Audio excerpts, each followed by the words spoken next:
کیا انداز ہے امام حسین کا. فرمانے لگے کل جنگ کروں گا, مجھے پتا تو ہے جنگ کا نتیجہ کیا نکلنا ہے, ایک رات مجھے دے دو تاکہ میں کھل کے اپنے رب کی عبادت تو کر لوں. حسین نے جانا ہے, مجھے پتا ہے کل رزلٹ 72 اور 22,000 کا کیا ایک رات مجھے دو, میں مالک سے راز نیاز تو کروں. میں گویا اس سے پوچھوں تو صحیح کہ مالک میرے والد بھی شہید ہیں, بھائی بھی شہید ہیں, نانا کو بھی دکھوں میں دیکھا ہے, تو اب میری باری ہے تو مالک میں حاضر ہوں, مجھے موقع تو دو. اس لیے کہ میرے نانا نے بدر میں بھی ساری رات عبادت کی تھی, صبح مجھے موقع دو. اور دنیا کا اصول ہے جب کوئی موقع مانگتا ہے تو دیا جاتا ہے. یہ دونوں کہنے لگے کوئی موقع نہیں. حر بن یزید پیچھے سے بولا, کہنے لگا نہیں بدتمیزی نہ کرو, حسین کو موقع دو, تمہیں دینا پڑے گا. موقع دیا. حر بن یزید نے پھر منت کی, کہا حضور آپ مہربانی کریں مان جائیں. فرمایا ماننے والا کھاتا کوئی نہیں. یہ بڑا مشکل کام ہے بھائی. ضمیر کا سودا اب تو عام ہو گیا, بازار لگتے ہیں, ریٹ لگتے ہیں, اپنی اپنی چاہتوں پہ لوگوں نے اپنے اپنے انداز سجائے ہوئے ہیں. کوئی آدمی بس اچھے طریقے سے نام لے لے تو بس ہم اس کے پیچھے چل جاتے ہیں. اب تو عام ہو گیا یہ معاملہ. امام حسین نے فرمایا ہو ہی نہیں سکتا, ممکن ہی نہیں ہے. ساری رات عبادت میں گزری, ریاضت میں گزری. تہجد کا وقت ہوا تو گھر والوں کو بلایا, فرمایا دیکھنا تمہاری سی کی آواز نہ باہر آئے, خبردار سی کی آواز نہ آئے. اور امام زین العابدین سے فرمایا تو بیمار ہے, تو جہاد نہیں کرے گا, لیکن خیال رکھنا پیچھے. اور بڑی قیمتی بات بتا رہا ہوں, ہماری بیویاں کسی کے گھر میت ہو جائے تو 4 دن بخار نہیں اترتا. امام علی مقام نے سیدہ زینب سے فرمایا تو بڑی ہے, میری بہن ہے, پیچھے سارے بچے ہیں, جوان ہیں, ان کے حوصلے تیری ذمہ داری ہیں. صبح جنگ کا طبل بجنے لگا, فجر کی نماز پڑھی, سورج چڑھا, 10 محرم کا دن, جمعے کا وقت. جناب سیدنا امام حسین رضی اللہ تعالیٰ عنہ نے ریت پر سجدے کیے, لمبے سجدے, لمبی نماز. سورۃ الشمس کی آیات دوسری رکعت میں پڑھی تو سارا کربلا گونجنے لگا.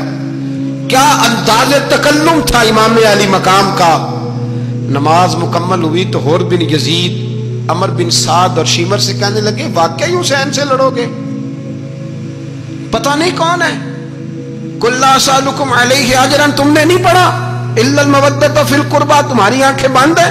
الحسن والحسین سید الشباب اہل جنہ, تمہیں نہیں پتا؟ کہنے لگا چپ کر, حکومت نظر آ رہی ہے. اور بن یزید کہنے لگے پھر میرا بھی فیصلہ سنو, مجھے حکومت نہیں چاہیے, مجھے جنت چاہیے. حکومت نہیں چاہیے. امام حسین کی پہلی فتح دیکھیں, اور بن یزید ایڑی لگا کے نا یزید کے لشکر سے نکل کے امام حسین کے لشکر میں شامل ہو گیا. اور پہلا شخص جس نے امام حسین کو روکا, امام حسین کے نام پر پہلا سر بھی اسی شخص نے کٹایا ہے. لیکن یزید کی قبر پہ لعنت بھی کوئی نہیں برساتا, اس کا محل تھا بہت بڑا. لیکن جب لوگ کربلا میں امام حسین کو سلام کرنے جاتے ہیں تو قدموں میں حر بن یزید کا مزار بھی بنا ہوا ہے, اس کو بھی سلامی دی جاتی ہے. اور اب ہم اکیلا حر بن یزید نہیں کہتے, ہم کہتے ہیں حر بن یزید رضی اللہ تعالی. اب ہم اتنی تعظیم کرتے ہیں اس حر کی. جناب امام حسین کو میدان میں کھڑا کیا گیا, جہاد کا طبل بجا, پہلے خدام آئے. اور سن لو آج وہ پتہ نہیں بازاری سے لوگ چڑھ گئے ہیں اسٹیجوں پہ, بازاری سے, نہ چہرے پہ داڑھی ہے نہ سر پہ کوئی کپڑا ہے, بازاری لوگ ہیں, بھاگ رہے ہیں, بازو چڑھائے ہوئے ہیں, بٹن کھولے ہوئے ہیں, تماشا بنا دیا. سننے والوں کا بھی اللہ ہی حافظ ہے, وہ اسٹیج پہ اہل بیت کی شان بیان کرتا ہے, بھاگ کے ادھر جاتا ہے. یہ کوئی طریقہ ہے؟ سننے والوں کا بھی عجیب انداز ہے, ہر بندے کو سننے بیٹھ جاتے ہیں. دین مہذب ہے, تہذیب والا ہے, دلائل رکھتا ہے, دین وقار رکھتا ہے, ایسے لوگ اب دین بیان کریں گے. حضرت سیدنا امام حسین رضی اللہ تعالیٰ عنہ صبح جب جہاد کا وقت آیا, پتہ کون کون تھے کربلا میں؟ امام حسین کے ساتھ امام حسین کے 4 بھائی تھے کربلا میں. کتنے؟ بول کے بتائیں. حضرت علی کے 4 بیٹے, عباس بن علی, جن کو حضرت عباس کہا جاتا ہے نا, علمدار, یہ حضرت علی کی دوسری زوجہ میں سے. عباس بن علی بھی تھے اور ابو بکر بن علی بھی تھے, عمر بن علی بھی تھے, عثمان بن, یہ حضرت علی کے بچوں کے نام ہیں. یہ آپ کے شہزادے امام حسین کے ساتھ شہید ہوئے. ان کا نام صرف اس لیے نہیں لیا جاتا کہ ان کا نام خلفائے ثلاثہ کے نام پہ. حضرت علی نے اپنے یاروں کے نام پہ رکھا ہے تو تم نے کربلا کے میدان سے خارج کر دیا۔ یہ تینوں شہزادے حضرت جناب سیدنا امام حسین کے ساتھ تھے، یہ بھی شہید ہوئے۔ حضرت جناب زینب امام حسین کی سگی بہن ہے، ان کے دو بچے تھے اون و محمد۔ جب امام حسین میدان میں جانے لگے تو جناب زینب بچوں سے کہنے لگی نہ، پہلے بھائی نہیں جائے گا، پہلے بھانجے جائیں گے۔ دو بچے شہید ہوئے۔ حضرت قاسم بن حسن امام حسن کے بیٹے تھے، وہ جب میدان میں جانے لگے تو امام حسین نے کہا نہیں بھائی تو نہیں جائے گا، تو میرے بھائی کی نشانی ہے، میں جاؤں گا۔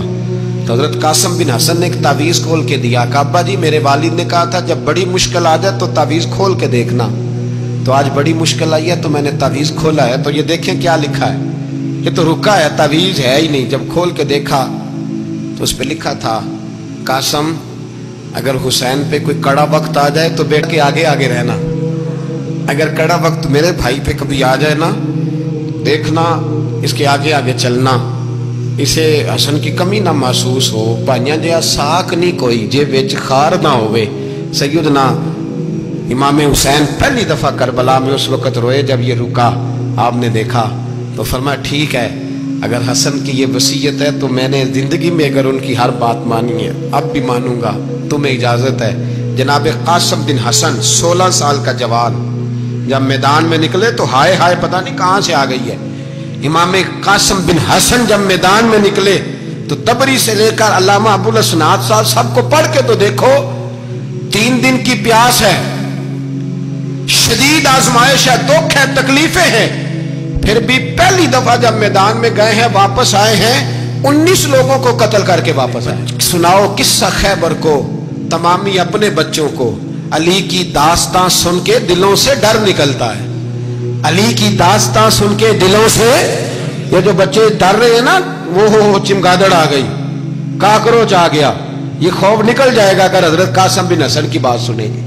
درجنوں لوگ آپ نے قتل کیے۔ ایک دفعہ آئے کہا چاچا یزید کا لشکر تو بڑا ہی بزدل ہے، اگر چند قطرے پانی میرے حلق سے گزرے تو میں سارے کاٹ کے لے آؤں گا آپ کے پاس، چند قطرے۔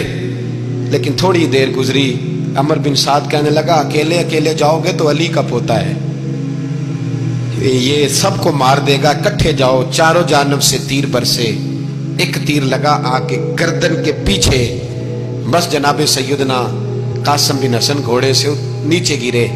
تو جناب زینب حوصلہ کر کے آنسو سمیٹ کے کہنے لگی میں دیکھ رہی ہوں پردے کے پیچھے سے حسین میرے بھائی کا بیٹا گر گیا ہے، جا اسے اٹھا کے لا۔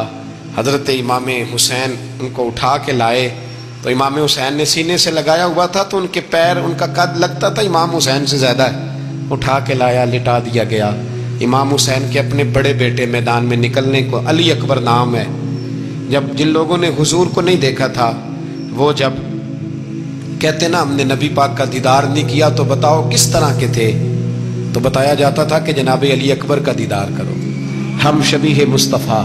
اور جب وہ گلیوں میں نکلتے تھے تو عورتیں چھتوں پہ چڑھ جاتی۔ جناب علی اکبر رضی اللہ تعالیٰ عنہ تلوار لے کے میدان میں نکلے، جوان بیٹے دینے بڑے مشکل۔ او یارو رٹا کیا ہے یہ تو بتاؤ، کہ ظالم آدمی حکمران، یار یہ رٹا ہے، ایک ظالم کا رستہ روکنا ہے، اس رٹے کے لیے ہم شبیہ مصطفیٰ جناب سیدنا امام علی اکبر میدان میں نکلے، بڑے لوگ مارے، بڑے، پھر ایک تیر ان کے بھی گلے میں لگا، اور جب وہ گرے نا زمین پہ تو حضرت امام حسین دوڑ کے آئے، دوڑ کے، اور جب تشریف لائے تو ان کے گلے سے تیر کھینچا تو ایک جملہ لکھا ہے صاحب تبری نے، اس نے حد کر دی، کہنے لگے تیر کھینچا تو امام حسین کی آنکھوں میں آنسو آئے، کہنے لگے کاش جناب ابراہیم آج میرے سامنے ہوتے تو میں انہیں کہتا کہ آپ نے تو بیٹا ذبح کرتے وقت آنکھوں پہ پٹی باندھی تھی، دیکھو میں کھلی آنکھوں سے بچے ذبح کر رہا ہوں، کھلی آنکھوں، کاش جناب ابراہیم خلیل ہوتے تو انہیں کہتا۔ جناب علی اکبر بھی شہید ہوئے۔ حضرت علی اصغر کو تو اچانک اٹھایا تھا امام حسین، باہر نکلے تو گردن پہ تیر لگا تو 6 مہینے کا بچہ وہ بھی شہید ہوا، خون اچھالا آسمان کی طرف تو کہا مولا دیکھ لے میں نے 6 مہینے والا بھی نہیں بچایا، وہ بھی دے دیا ہے۔ پھر حضرت عباس کو بیٹیوں نے کہا کہ اب نہ کچھ کہتے ہیں پہلے شہید ہوئے، کچھ نے لکھا بعد میں کہ اب ہم سے پانی کے بغیر نہیں رہا جاتا، تو جناب عباس پانی کا مشکیزہ لے کے نکلے باہر، ایک ہاتھ کٹا، دوسرے پہ مشکیزہ وہ بھی کٹا، پھر پانی تو بھر لیا تھا لا نہ سکے، پھر گردن کٹی تو شہید ہوئے۔ بچوں کی بھی شہادت ہوئی، پر جب ان کا لاشا اٹھایا تو امام حسین کہنے لگے مولا اب نہ حسین کی کمر کمزور ہو گئی ہے، اب کمزور ہو، اور بھائی ایک میت ہو جائے تو 4-5 دن تو پوری آنکھیں نہیں کھلتی، کیسا جری خاندان ہے۔ تھوڑی دیر گزری تو امام علی مقام نے پٹکا باندھا، سر پہ دستار باندھی، مولا علی کی تلوار پکڑی، نبی پاک کا امامہ باندھا اور گھوڑے پہ سوار ہوئے تو کہنے لگے زینب گھر تیرے حوالے اور میں اللہ کے حوالے، گھر تیرے حوالے اور میں، اور پھر امام حسین نکلے، امام علی مقام نکلے۔ راوی کہتے ہیں کہ یہ جلوہ پہلے بھی بڑے سونے تھے، پر آج جو رنگ دیکھا وہ کبھی نہیں دیکھا۔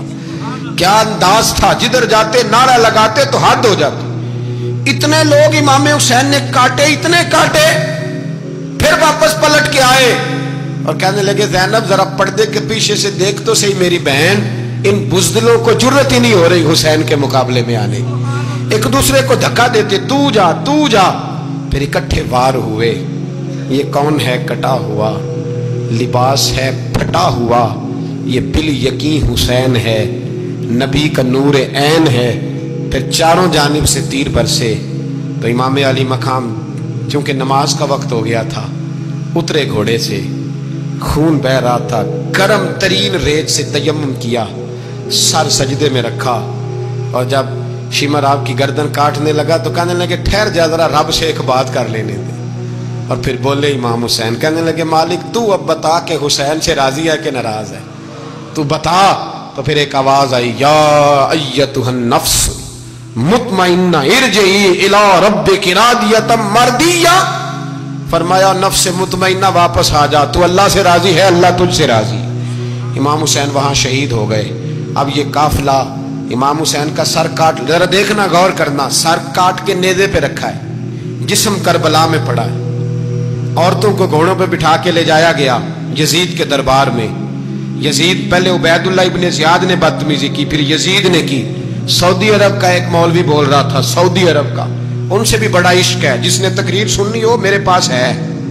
ہمیں لوگ مشورے دیتے ہیں کہ جو یزید کو اچھا کہے اور حسین کو باغی کہے اس کو ہم امام مان لیں، اس بے شرم بے حیا کو جو نبی پاک کے گھرانے کے بارے میں بکے اسے امام۔ سعودی عرب میں مسجد نبی میں درس دینے والا جس نے تقریر سننی ہو میرے پاس ہے، وہ کہتا ہے یزید تو بڑا اچھا آدمی تھا، اس نے تو بڑی خدمت کی، تو میں نے اسے کہا رشتہ داری کر لیا یزید کے ساتھ، قریب ہو جا۔ شرم نہیں آتی؟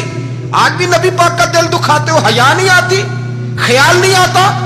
اور لوگ گھر میں بیٹھ کے باتیں کرتے ہیں، کہتے ہیں جی جو بیت اللہ میں ہو وہ بھی برا ہو سکتا ہے۔ بیت اللہ میں تو 360 بت بھی تھے، وہ اچھے تھے۔ مدینے میں تو 360 منافق بھی رہے، پوری سورہ منافقون نازل ہوئی، وہ اچھے تھے۔ عجیب تماشا بنا دیا لوگوں نے مذہب کا۔ وہ آج بک رہا ہے، آج میرے پاس ویڈیو آئی ہے، کہتا ہے یزید نے تو بڑی خدمت، تو عبید اللہ ابن زیاد نے قتل کیا۔ بے شرمو، اگر عبید اللہ ابن زیاد نے بھی قتل کیا تھا تو حکومت کس کی تھی؟ بولے، بول کے بتائیں۔ تو پھر یزید نے عبید اللہ ابن زیاد کو سزا کیوں نہیں دی، بلکہ ایک جگہ 2 گورنریاں دی اس کو؟ یہ حال کیا۔ بلکہ سنو جو حدیث پاک میں آتا ہے وہ یہ ہے کہ یزید چھڑیاں مار رہا تھا، چھڑیاں امام حسین کے لبوں پہ، تو نعمان بن بشیر صحابی تھے، بول پڑے، کہنے لگے یزید بدبخت ہاتھ پیچھے اٹھا، مجھے اللہ کی عزت کی قسم میں نے سینکڑوں بار نبی پاک کو ان ہونٹوں کو چومتے دیکھا ہے۔ حضرت جناب زینب عورتوں کے مجمع میں پیچھے ہو کے بیٹھی ہیں، یزید کے پاس جب پہنچا لشکر تو یزید کہنے لگا دیکھو اللہ نے مجھے عزت دی اور میرے مخالفوں کا کیا حال ہوا۔ تو بی بی زینب بول پڑی، اتنے صدمے سہے پر آواز توانا ہے، جاندار ہے۔ حضرت سیدہ زینب نے جب سنا نا کہ یہ کہہ رہا ہے کہ مجھے اللہ نے عزت دی، تو جناب زینب بولی، نعمان بن بشیر کہتے ہیں بی بی بولی، اتنے صدمے ہیں پر جناب زینب بولی اللہ اکبر، اس انداز میں بولی کہ پہلے قرآن مجید کی آیت پڑھی، کہنے لگی وَتُعِزُّ مَن تَشَاءُ وَتُذِلُّ مَن تَشَاءُ بِيَدِكَ الْخَيْرُ إِنَّكَ عَلَىٰ كُلِّ شَيْءٍ قَدِيرٌ۔ اور پھر کہنے لگی یزید تو بکتا ہے، کہتا ہے کہ تو عزت والا ہو گیا، یہ تیری حکومت ہے، 4 دن گزرنے دے، تجھ پہ کوئی لعنت بھی نہیں برسائے گا، اور میرے بھائی کا قیامت تک ممبروں میں اور خطبوں میں ذکر ہوا کرے گا، وقت گزرنے دے۔ جب جناب بی بی زینب بول رہی تھی تو حضور کے ایک نابینا صحابی پاس بیٹھے تھے، جناب نعمان بن بشیر کا ہاتھ ہلایا، ہلا کے کہنے لگے کیا علی آ گئے؟